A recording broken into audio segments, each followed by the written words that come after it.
Hello guys, class 11। देखिए, हम projectile motion के बारे में डिस्कस कर चुके हैं। उसके दोनों पार्ट डिस्कस कर चुके हैं, एंगुलर भी और हॉरिजॉन्टल प्रोजेक्टाइल के बारे में, और उनके न्यूमेरिकल को भी हम डिस्कस कर चुके हैं। पिछली 2-3 वीडियो में हम प्रोजेक्टाइल को कंप्लीट कर चुके हैं।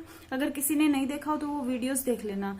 आज हम नया टॉपिक हमारे पास वो स्टार्ट करने जा रहे हैं। वैसे तो इनके बारे में छोटी मोटी डेफिनेशन, थोड़ा सा बेसिक हम 9th क्लास में भी पढ़ के आ चुके हैं। तो देखिए, सबसे फर्स्ट डेफिनेशन हमारे पास एंगुलर डिस्प्लेसमेंट। तो जो एंगुलर डिस्प्लेसमेंट होता है वो क्या है हमारे पास, हम मान लेते हैं हमारे पास कोई ऑब्जेक्ट है, वो मूव कर रहा है किसमें, एक सर्कुलर पाथ के अंदर, और उसकी रेडियस हमने मान ली क्या, स्मॉल आर। क्लियर है इतना। और वो किस डायरेक्शन में मूव कर रहा है, एंटी क्लॉकवाइज मूव कर रहा है। क्लियर है, क्लॉकवाइज नहीं, किस डायरेक्शन में मूव कर रहा है, एंटी क्लॉकवाइज मूव कर रहा है। और उसका सेंटर क्या है हमारे पास, ओ। हमने ये क्या कर लिया, मान लिए सारी चीजें। क्लियर है इतना। तो वो क्या करता है, कोई ऑब्जेक्ट यहां पे है हमारे पास ए पॉइंट पे, ओरिजिन से आर डिस्टेंस पे हमारे पास ए पॉइंट पे कोई ऑब्जेक्ट है। उसने क्या किया, थोड़ी देर बाद डिस्प्लेसमेंट किया कुछ, यहां से ए पॉइंट से कहां पहुंच गया, बी पॉइंट पे पहुंच गया। लेकिन ओरिजिन से तो अब भी क्या है, उसकी रेडियस आर है। क्लियर। तो अगर वो ए से बी पॉइंट पे गया तो उसने क्या किया, कुछ थीटा एंगल मूव किया होगा वो ओरिजिन के अलोंग। क्लियर है। तो मान लेते हैं हमने स्मॉल जो एंगल है वो उसने कवर किया, तो हम क्या मान लेते हैं, स्मॉल एंगल को डी थीटा मान लेते हैं। यहां पे डी क्या हमारे पास, किसके लिए डिनोट करते हैं हम डी को, स्मॉल के लिए, और थीटा क्या है, एंगल है। क्लियर हुई ये बात। यानी कि जो डी थीटा लिखा हमने, वो डी क्या है, यहाँ पे स्मॉल है, और थीटा क्या है, एंगल है। क्लियर। अब हमें एक फॉर्मूला पता है क्या, जो एंगल होता है डी थीटा वो किसके इक्वल होता है, एंगल इक्वल हमारे पास फॉर्मूला है क्या, आर्क बाय रेडियस। ये होता है हमारे पास angle equal arc by radius. Angle कितना है हमारे पास, डी थीटा, वो किसके इक्वल होगा, आर्क कितनी है, डीएल बाय रेडियस। रेडियस कितनी है, आर है। क्लियर है इतना। या फिर इसको हम लिख सकते हैं क्या, theta equal L by R, ऐसा भी बोल सकते हैं हम। लेकिन यहां पे स्मॉल चेंजमेंट के लिए हम क्या ले रहे हैं, D theta equal D L by R. Clear. यहां से अगर हम इसकी एसआई यूनिट देखना चाहें तो डीएल की भी क्या होती है, मीटर, और रेडियस को भी हम किस में लेते हैं, मीटर में। मीटर बाय मीटर, तो क्या हो गया, इसकी यूनिट कुछ नहीं होती, नो यूनिट। यहां से हम इसकी डायमेंशन भी देख सकते हैं क्या, एल को भी किस में लेते हैं, एल में, रेडियस को भी एल में, एल बाई एल ऊपर लेके जाएंगे। मान लो 1 - 1 0 हो जाएगा, यानी कि एल 0, एम और टी है ही नहीं पहले ही, तो क्या है, ये डायमेंशन लेस है। इतनी बात क्लियर है यहां से। यानी कि इसकी एसआई यूनिट भी कुछ नहीं होती, और ये क्या है, इसकी डायमेंशन भी नहीं होती, किसकी, एंगुलर डिस्प्लेसमेंट की। तो हमने यहां से क्या कवर कर लिया, एंगुलर डिस्प्लेसमेंट को हमने इतना कवर कर लिया यहां से। और यहां से एक चीज और देख लेते हैं हम कि एंगुलर डिस्प्लेसमेंट जो है वो स्केलर क्वांटिटी है या फिर वेक्टर क्वांटिटी है। तो हमारे पास जो एंगुलर डिस्प्लेसमेंट है वो एक क्या है, वेक्टर क्वांटिटी है। वेक्टर क्वांटिटी कैसे है, देखिए, क्योंकि हमारे पास हम किससे देख सकते हैं, राइट हैंड थंब रूल से देख सकते हैं इसको। ये क्या हमारे पास डायरेक्शन शो करता है, किसको, एंटी क्लॉकवाइज डायरेक्शन है। मान लो पार्टिकल जो है, ऑब्जेक्ट जो है, मूव कर रहा है किसमें, एंटी क्लॉकवाइज डायरेक्शन। और एंगुलर डिस्प्लेसमेंट क्या है, इसके परपेंडिकुलर है। किसके परपेंडिकुलर होगा, मान लो एंटी क्लॉकवाइज डायरेक्शन है तो परपेंडिकुलर है किसके, प्लेन ऑफ पेपर, जो ऊपर की तरफ शो करता है। क्लियर। अगर क्लॉकवाइज डायरेक्शन होता, in the plane of paper होता, तो यहां से हम क्या बोल सकते हैं इसको, ये क्या है हमारे पास, एक वेक्टर क्वांटिटी है। क्लियर है। राइट हैंड थंब रूल से हम इसकी डायरेक्शन निकाल सकते हैं। क्लियर हुआ इतना। नेक्स्ट डेफिनेशन हमारे पास एंगुलर वेलोसिटी। क्लियर है। तो एंगुलर वेलोसिटी क्या होता है, वैसे हमारे पास एंगुलर को हटा के हम बात करें वेलोसिटी क्या होता है, तो क्या है, change in displacement by time. अब हमारे पास क्या है, एंगुलर वेलोसिटी है, तो time rate of change of its angular displacement. Time के साथ क्या चेंज होगा, एंगुलर डिस्प्लेसमेंट के अंदर चेंज होगा, वो क्या है हमारे पास, एंगुलर वेलोसिटी, और इसको हम डिनोट करते हैं किससे, ओमेगा से। ये डब्ल्यू नहीं है, क्या है, ओमेगा। ओमेगा से इसको हम क्या करते हैं, डिनोट करते हैं। तो यहां से इसका हम फॉर्मूला लिख सकते हैं, omega equal change in angular displacement by time.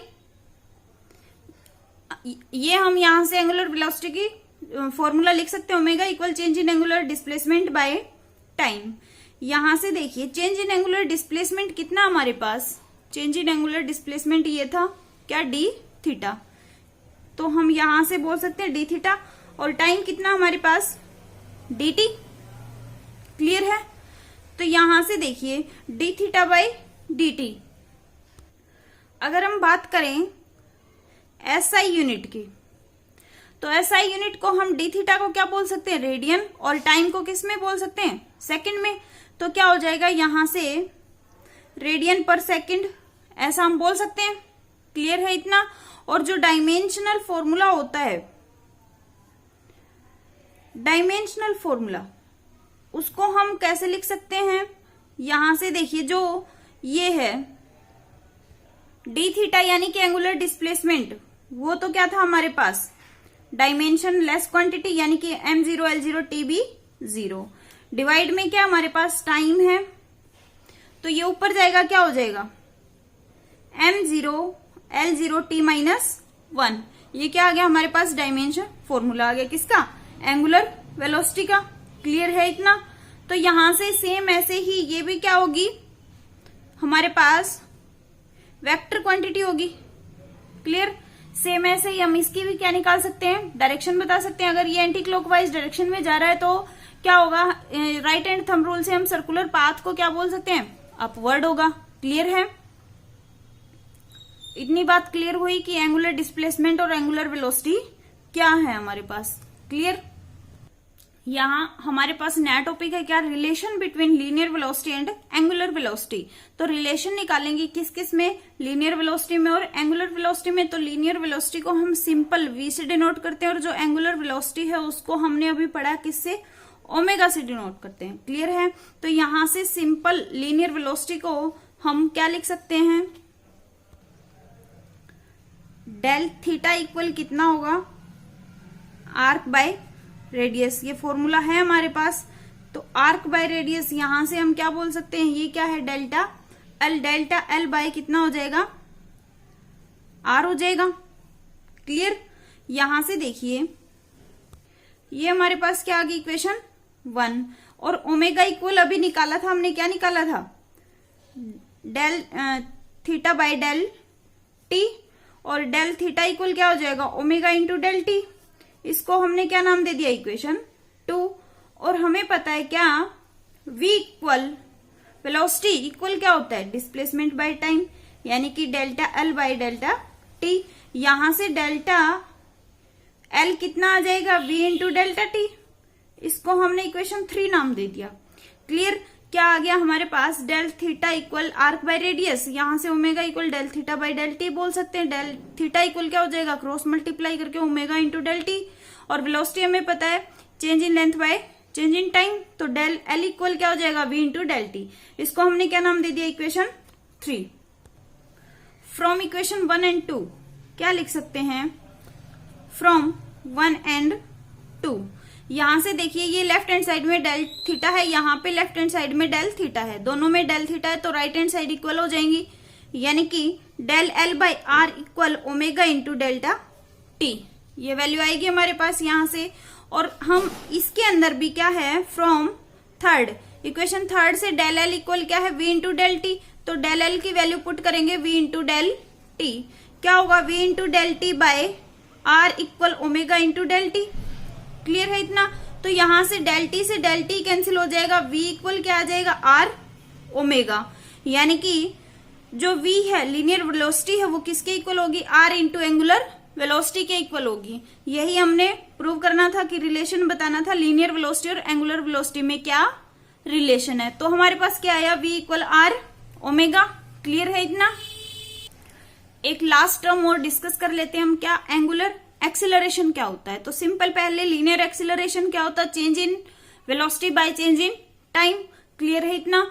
तो अब हम बात करेंगे किसकी? एंगुलर एक्सिलरेशन की। तो हम इसको क्या बोल सकते हैं? इसको हम डिनोट करेंगे, it is denoted by alpha. और लीनियर एक्सिलरेशन को हम ए से डिनोट करते थे, एंगुलर एक्सिलरेशन को किससे? अल्फा से डिनोट करेंगे। तो अल्फा इक्वल क्या हो जाएगा? चेंज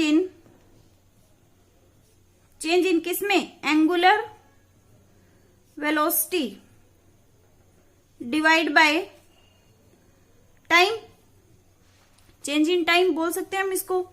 तो अल्फा इक्वल क्या हो जाएगा? चेंज इन एंगुलर वेलोसिटी, अभी निकाला हमने, क्या होता है हमारे पास? ओमेगा। तो क्या हो जाएगा? Alpha equal D omega by change in time यानी कि डी टी। क्लियर है इतना? Alpha equal D omega by D t क्या है? एंगुलर एक्सिलरेशन है हमारे पास। और अगर इसकी एसआई यूनिट की बात करें तो एसआई यूनिट क्या हो जाएगा?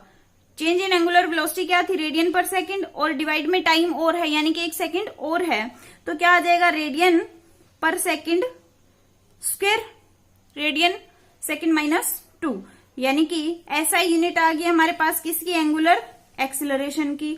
और यहां से हम क्या निकाल सकते हैं? डायमेंशन फॉर्मूला भी बता सकते हैं। डायमेंशनल फॉर्मूला क्या आ जाएगा हमारे पास? ये क्या था? डी ओमेगा का डायमेंशन फॉर्मूला क्या आया था? m0 L0 t माइनस 1, और नीचे एक और t है, यानी कि हम लिख लेते हैं इसको m0 L0 t minus 1 divide by कितना? t1। क्लियर? यानी कि नीचे dt है तो इसका क्या आ जाएगा? t आ जाएगा, ऊपर जाएगा -1 हो जाएगा। m0 L0 t माइनस 2, ये क्या आ गया हमारे पास? एंगुलर एक्सिलरेशन का डायमेंशन फॉर्मूला। क्लियर है इतना? नेक्स्ट टॉपिक और है हमारे पास क्या? Relation between linear acceleration and angular acceleration. जैसे हमने लीनियर वेलोसिटी और एंगुलर वेलोसिटी में रिलेशन बताया था, वैसे ही हम क्या करेंगे? लीनियर रिलेशन बताएंगे लीनियर एक्सिलरेशन में और एंगुलर एक्सिलरेशन में। तो हमें ये पता है, अभी पढ़ के आए हैं कि क्या है? v इक्वल ओमेगा आर या फिर आर ओमेगा बोल सकते हैं। किसमें रिलेशन आया था? लीनियर वेलोसिटी और एंगुलर वेलोसिटी के अंदर, ये हमें पता है। तो यहां से क्या करेंगे? हम यहां लिख देंगे we know v equal R omega. इसका हम क्या करेंगे? डिफ्रेंशिएशन करेंगे, differentiating with respect to time. दोनों साइड हम टाइम के साथ इसका डिफ्रेंशिएशन कर देंगे, तो क्या हो जाएगा? डीवी बाय dt, टाइम के रिस्पेक्ट में कर रहे हैं, इक्वल क्या होगा? d by dt R omega. Clear है इतना? तो यहां से dv बाय dt इक्वल क्या हो जाएगा? यहां से हम क्या ले लेंगे? r को बाहर लिखेंगे, d omega by dt, D omega by d T. अब डिफ्रेंशिएशन अगर नहीं करना आता तो वो आप मैथ में अच्छे से सीख जाएंगे। ये क्या कर रहे हैं? हम डेरिवेटिव कर रहे हैं किसका? v का, किसके साथ? टाइम के साथ। क्लियर है? तो डीवी बाई डी टी हमें पता क्या होता है? Simple linear acceleration equal r, और d omega by d t, अभी हम एंगुलर एक्सिलरेशन पढ़ के आए, d omega by d t क्या था? अल्फा था हमारे पास। तो ये क्या रिलेशन आ गया? किसमें? लीनियर एक्सिलरेशन में और एंगुलर एक्सिलरेशन के अंदर रिलेशन आया हमारे पास क्या? a equal R into alpha. ये क्या है हमारे पास? किसमें रिलेशन है? a है हमारे पास लीनियर एक्सिलरेशन, और जो अल्फा है वो क्या है हमारे पास? Angular acceleration. ऐसा हम बोल सकते हैं कि नहीं बोल सकते? और ये क्या है हमारे पास? Linear acceleration. क्लियर है इतना? तो ये क्या निकल के हमारे पास? रिलेशन लीनियर एक्सिलरेशन में और एंगुलर एक्सिलरेशन के अंदर। तो ऐसे ही छोटी छोटी टर्म है, इनको हमने अभी देखा। तो अगर समझ में ना आया हो तो वीडियो को दोबारा से देख लेना और अपने नोट्स अच्छे से प्रिपेयर करते जाना साथ साथ में। क्लियर है इतना? नेक्स्ट टॉपिक की बात नेक्स्ट वीडियो में करते हैं। आज के लिए इतना ही। Thank you.